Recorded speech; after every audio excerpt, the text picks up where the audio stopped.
to another episode of Added Perspective with Josh. I'm Josh. Coach Nrgy. Aphrodite. And I'm Emmanuel. All right. So this week, we're going to be talking about another fun topic. We're going to be talking about negative past experiences and how they affect your future life and relationship. And, I guess whenever I pick that particular topic, I know that hits home for a lot of people when you talk about negative past experiences, because a lot of people don't understand how what you've gone through in your past affects your future, especially when you don't deal with it. So I'm not sure if you guys ever really talk to anyone, that has negative past experiences and how they look, but it does look a little different, right? Right. Sure. Definitely. So again, with the negative past experience thing, what kind of behaviors have you guys seen? Like what kind of thing that you think that you guys seen? Insecurities. I don't see that. Anxiety. Yes. Okay. Some anxiety. Yeah. Mm-hmm. How about some? Okay, I was gonna say that. I was gonna say misplaced anger. Yes. Yeah. Little rage. Yeah. Yeah. Yeah. Abandonment issues. That too. Yeah. Mhm. Yes. Mm-hmm. Mm-hmm. True. Reservations. That too. Yeah. Mm-hmm. Yeah. So a whole bunch of different things that I guess we've all seen. But it's kind of interesting where if you know that you may be experiencing these types of things and stuff like that, why is it so difficult to address it? Why is it difficult to actually do something about it? Why do you think it's so difficult for people to actually address those things? Is it just fear? You just don't know? I'm thinking sometimes it might be fear. Sometimes it might be the fact that sometimes I feel like people kind of have gotten complacent with the issues, so they really truly don't want to address them. Yeah. Don't want to see what's going to come out on the other side of them. Being that they've been like that for a long time, depending on how long it's been. They feel like it's working for their life, and it's really not. That's how you do it. Really not working for your life. I think denial is a big plays a big role in that as well. I think a lot of people aren't really able to acknowledge the fact that some of these things really affect them in a way that's a lot larger than what it may seem on the front end. So they're just in denial about the magnitude of the trauma. I think that's a big problem. Yeah. And it's not until they come face to face with something similar or something that's reminding them of it that they realize just how big it was. Man. That's well said. Well, thank you, man. Why you look so shocked? Nah, it was good, man. I was like, oh man, hey, you doing it. I'm sorry, okay? I was really feeling that. I was, okay. No, but you're right though. You are. A lot of times it's I guess getting yourself to that point where you're ready to address it. Like when you're ready to take steps to kind of change that narrative in your life. I think that most people don't get there until someone that you know or somebody that you respect call you out on it, right? Like they tell you, hey, this doesn't look right. Or you doing some things that, is kind of messing you up. And then most times that's when, you get into situations with, relationships and having to merge your personality with someone else where you start to really see it. Right?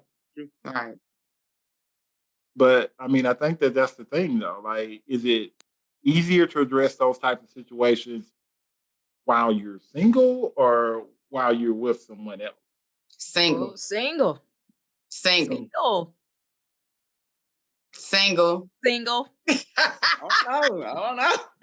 Single. I don't know. Oh, you need to address them before you go there. Yes. Well, he Those said need to be he said it's addressed easier to before you address. commit to any other body relationship. Okay, they need to I be agree. addressed. I agree with you on that. It does need to be addressed. But when you're single, those issues aren't as clear sometimes, right? Okay. You might not even But see you them. was in a prior relationship, so you know what issue Yeah. you got. This Exactly. is A assuming prior that this relationship person has is there. already brought out a lot of those issues. So This is therefore, assuming. when you get back single, you address Yeah. those issues really, really fast before you get in anything else. This is assuming this person has acknowledged that these issues exist, right? Right. Okay. So that's what we're assuming this person is aware of these issues, which I've found in a lot of cases ain't the case, right? They're just not aware. Are they really not aware, or are they in the denial that you spoke of earlier? That could be the case. And it's a state of denial, a state of unawareness. That's the next question. Because if you're in denial, are you really aware? We don't know. Denial and not being aware are two different things. It is. It is. It can be. It can be. So yeah, that's all. And we're not giving them no excuses tonight by being in denial and unaware. We're not gonna give those type of excuses. We need none of the people to know that they either in denial, they need to know the difference. Oh, So Josh's question was, is it easier to address as a single or as a couple, right? Right. Yeah, that was my question, but Okay. you I guys, think it's easier you when know it. there's someone that can help you see, in the case that you can't see for yourself, that there are areas that need attention. Can we agree, assuming this person is unaware of their personal challenges? Assuming this person is unaware. Okay, we're gonna assume for Mr. Emmanuel that this person don't know. Okay, all right. So we can assume for Miss Aphrodite that this person who is aware would be better suited to handle these issues single. I think that's fair, right? If you are aware, you need to be handling that in solitary by yourself. I think we can agree on that. Yeah, we can agree. Okay. Finally, we got there. Okay, we got there. We like agreements. We like agreements. That's funny. Yeah. Oh man. But that's the thing though, man. Like you guys took that in like three different ways. You did. But the thing about it is though, whenever you have past experiences, how it looks to the other person. And what they're thinking, right? So when you talk about like trust issues or issues with like communication because you're a loner or something like that or something along those lines, those kind of things right there have to be addressed. Like it's not something that you don't want to not address those things because it can become a bigger problem in your relationship or in your life. So getting yourself to that point where you're ready to take steps to address that kind of stuff is that kind of stuff like trust issues, communication issues, maybe abandonment issues. Is that kind of stuff easier to address when you're single or in a relationship?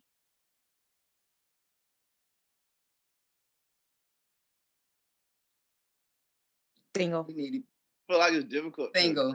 I'm saying I'm just Single. saying. As a You single, need to be you're not single. sharing. Don't nobody want your baggage, man. I'm just being honest. I Don't agree. be bringing that all over there to nobody else. I agree. But Like, as a no. single, are you communicating in the way you would communicate if you were in a relationship? As a single, are you making yourself as vulnerable as you would make yourself in a relationship? So if you aren't, then when you get in a relationship, are you really prepared to move past that trauma? Because that trauma may not have truly been tested in the way that it needed to for you to get past it. Being single is kind of like easy mode because you're not really dealing with someone on the level that a relationship requires. So can we say that truly as a single, you are ready now to get into a relationship and all of a sudden you can handle all your past trauma because of your incubation period as a single? Can we really say that that's possible? That's where I say, all right, you do need that time to kind of get yourself into a state where you can say, all right, I'm ready to go out on this limb and be vulnerable and try to overcome these things. But are you really going to be prepared? Are you going to be able to prepare fully as a single? And I don't think the answer for that is yes. That's my approach on it. Yeah, Interesting. it's a good take. Like it is. So as we kind of go down this, I guess with this question and past negative experiences, how they affect your future life. How does past negative experiences affect goal setting and motivation for reaching goals? Like, do you think that actually plays a part in how a person performs as far as like goal setting and also like reaching goals too?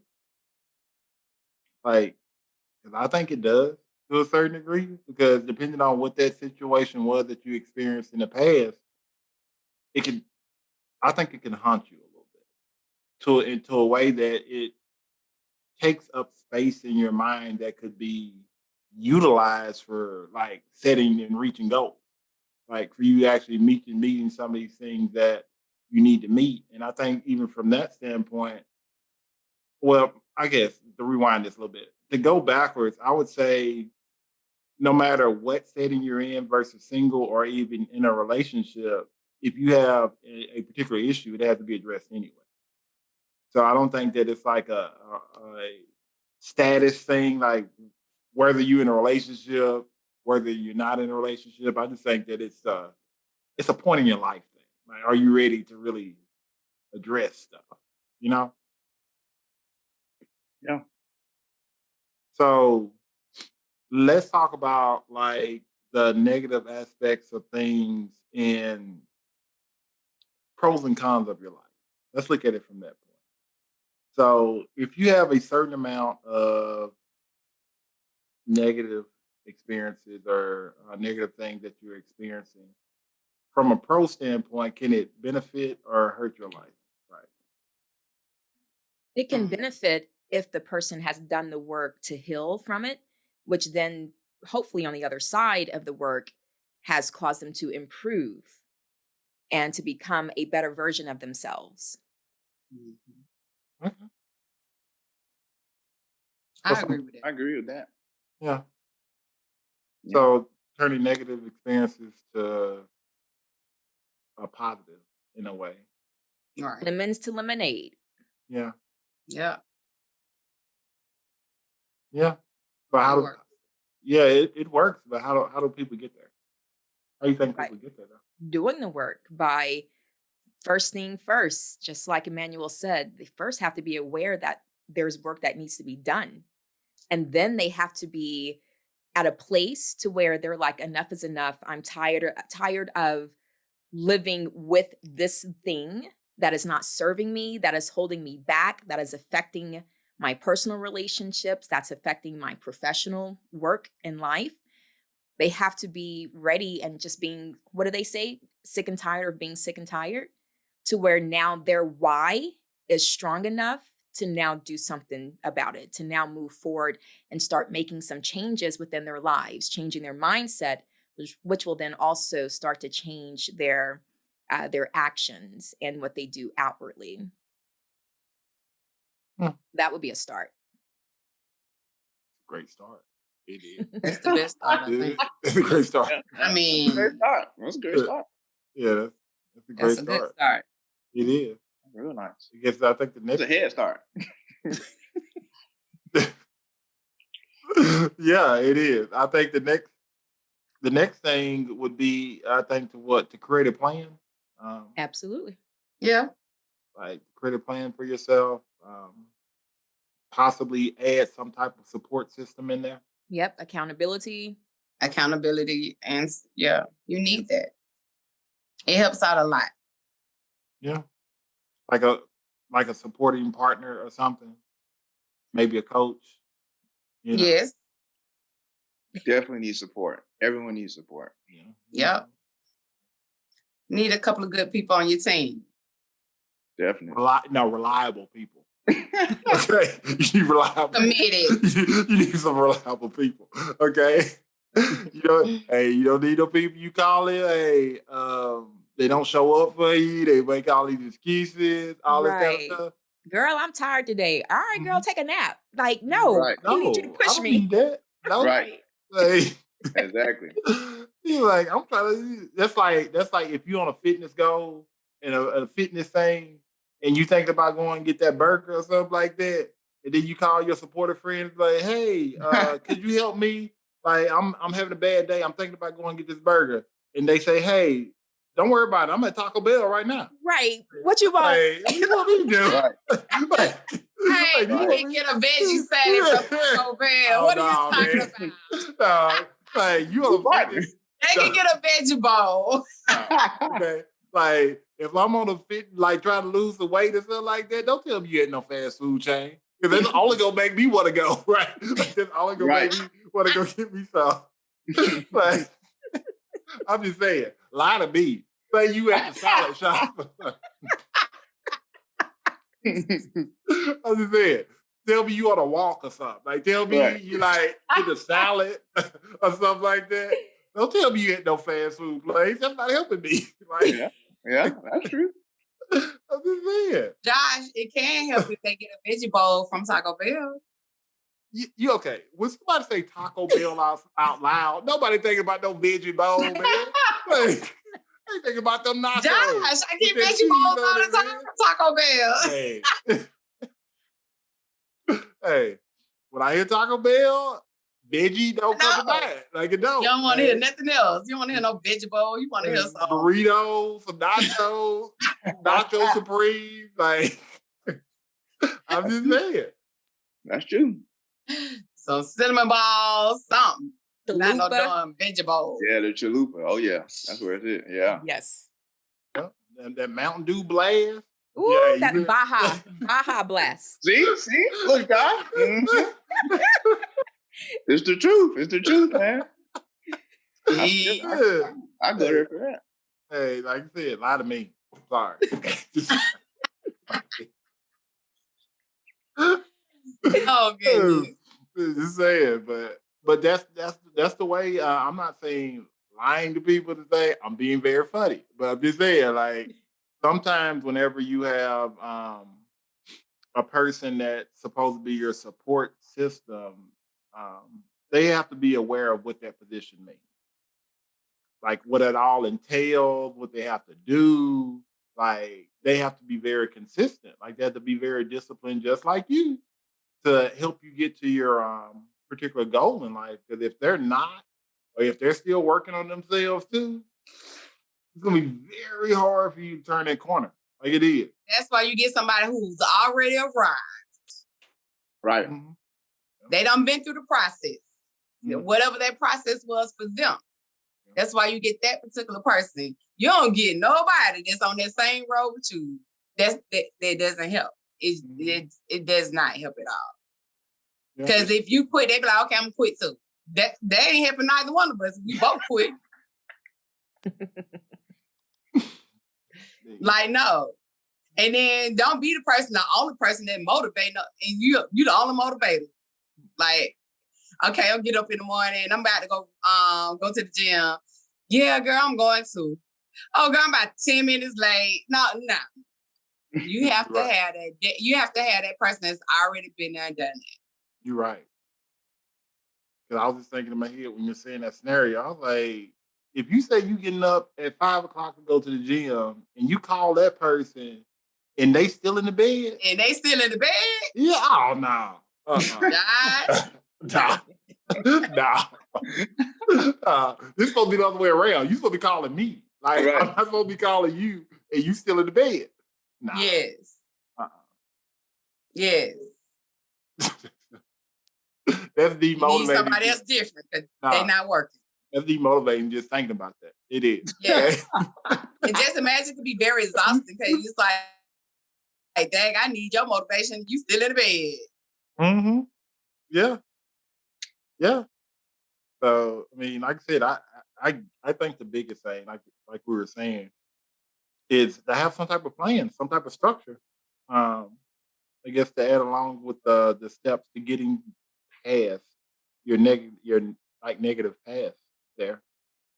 But I think that the biggest thing too is to be very transparent and realistic, like very transparent with yourself to know that it's not going to be an easy thing.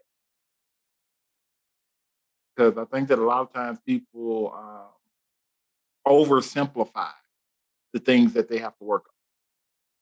So if you keep telling yourself, oh, I mean, it's okay to tell yourself that something is going to be easy, but you have to be realistic too. Like you can't just be like, okay, I want to, stop doing this or whatever, and you tell yourself, hey, it's going to be this easy, and I'm only going to take 2 weeks to do it, or maybe 4 weeks to do it, when your overall plan is probably going to take 3 months to do it. And then when you don't reach your goal at 3 weeks, oh, you depressed. Like you're going to be sad because you didn't make it. And a lot of times that's what people do. Like the goals that they create are not realistic. It's not something that you're gonna be able to get to. And I think that mental health and negative experiences is that same way. It's you shouldn't to me, you should never put a time limit on negative past experience. That's what you should never put a time limit on. Like you can put a time limit on fitness or all this other stuff that you want to do, but when it comes to like your mental stuff, it's kind of really hard to put like a time limit on that because you don't know when you're gonna be over it. Yeah. Um, and I think that that's the biggest thing that I've seen with some folks is just pushing themselves too soon. Well, even with fitness, you know what I'm saying? What I've learned is sometimes you just don't need to put a time limit on it, especially depending on where you're going, because that time limit can really set you back. It can really put you in a different mindset, in a not mind space, if that when you get to that time limit and it's not met. Yeah, that's true. One thing that I've learned is personally is you really want to prioritize and focus on the work habit more than anything, because the work habit is there, the results will come. You know? Right. You track the work habit, and if that's consistent, all you need to do is just keep that up, and your goals will start to just fall in place with the work habit. Right. Yeah. True. That's a good point. I think if you just show up, you know what I'm saying? You show up and be consistent. Everything, like things will start falling where you need it to fall, but you just have to continue to show up for yourself. Yeah, you do. And have some fun along the way. Of course. Laugh, joke, talk junk, however you want to do it. Yeah. All that. Yeah. Oh, yeah. All that. We forgetting to enjoy that journey. Oh, yeah. Of course. Enjoy that Pat now. yourself on the back. Do all that good stuff. You're right. Have a cheat meal sometime. Of course. Why not? Yeah. Not Taco Bell. Just one. Not Taco Bell? Not multiple. Just one. Okay. Just one. Okay. No. Mm-mm. No Taco Bell. No. Nothing on that menu healthy. Nothing. Okay. That veggie wrap probably got like 5,000 calories in it, man. Like, sorry, okay, you got me all up on Taco Bell, man. Right. You okay, Josh? I'll be all hostile, man. This is over.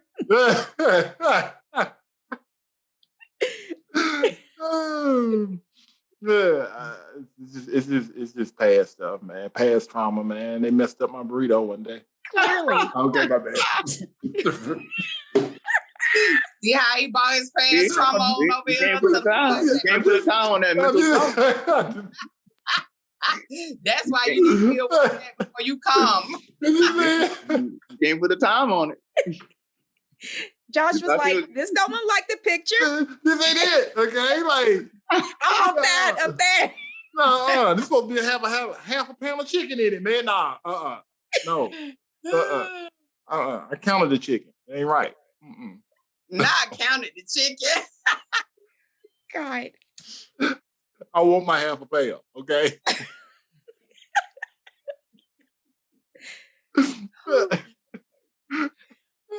Josh, they be like, Lord, don't come back. Don't come back.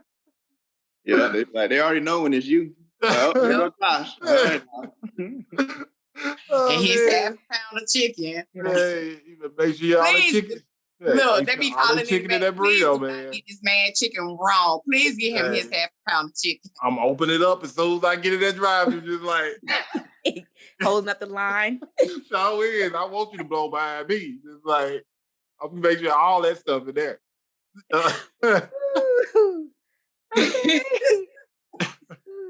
That's okay. That is too We're gonna funny. talk after this, Josh. Yeah, I'm playing, but I'm just saying, like, it's just important to address stuff. It is. It is. All jokes aside, you know, we have fun, but you know, it is important to address stuff. And I think that I guess to kind of sum all this conversation up, the biggest thing to me is to not be prideful when you need help. Oh, yeah. Because I think that a lot of times, especially with past experience and stuff like that, a lot of people, especially when it comes to getting help, like to, I mean, I think it's like a stigma or something like that. Like sometimes when asking for help, people always assume that it's something wrong with them or that they're broken because they need help. And that's not the case. Like, there's nothing wrong with asking for help. Everybody needs help. Like, nobody's perfect. So I think the biggest thing about that is just making sure that if you need something, if you feel a certain kind of way, say something. There's nothing wrong with that. Nothing wrong with being human. Right. Yep. That's true. So what we're gonna do is go around the little stage here. I want everybody to sum it up for me. So this topic, like, Okay. y'all have to sum it up. So Aphrodite, I want you to go first. I think you just need to show up and be consistent and be aware. Make sure you're very aware. Okay. Then you can show up and be consistent and do the work. Okay. Man. Aphrodite actually took exactly what I was going to say, but I'll agree with her. And yeah, I mean, being aware is key. You know, just acknowledging, being aware, and focusing on improvement. You know, getting better every day, and just focusing on the habit, the journey. Yeah. That's the key, and having a good support system for sure. Yes. Solid support system. Okay. Last but not least over here. Yep. Definitely, I would say love yourself enough to want to be healed. Love yourself enough to want to get rid of any hurt, any pain, the lack of love, lack of affection, whatever it is. Love yourself enough to want to do the work to get rid of it. And be sure to take time in between your relationships to where you're not bringing your issues, your trauma, your drama into someone else's life either, because that's not fair to them. But definitely, as a single person, that's the best time to do the work. Yes, you do definitely need to, you'll be able to test it. You'll be able to test the efforts that you've put in when you were on your own, when you were alone, when you were single. You'll be able to test and try it out once you start, mingling again and getting to know other people again and starting to date. However, do the majority of the work, do the meat of the work as a single person, because before we're in relationships and even when we're in relationships, we have to always remain the individual. We always have to remain single first, no matter if we're single or if we are in a relationship. So take the time between relationships to do the work first, because that's where most of your growth happens. You grow more when you can focus on yourself, when you can put all of the time that you need into yourself and not necessarily have to be worried about making sure you're putting time into someone else because you have made a commitment to someone else. So yeah, heal first, love yourself enough to want to heal, and just stay committed to whatever it is that you decide that you need to do once you become aware of the issues that you need to take care of. This is Coach Nrgy. These are my thoughts, and I am done speaking. Approved. The entertainment for tonight. Who was waiting on that? I mean, yeah. Well, another great episode of Adding Perspective with Josh. I'm Josh. Coach Nrgy. Aphrodite. Emmanuel.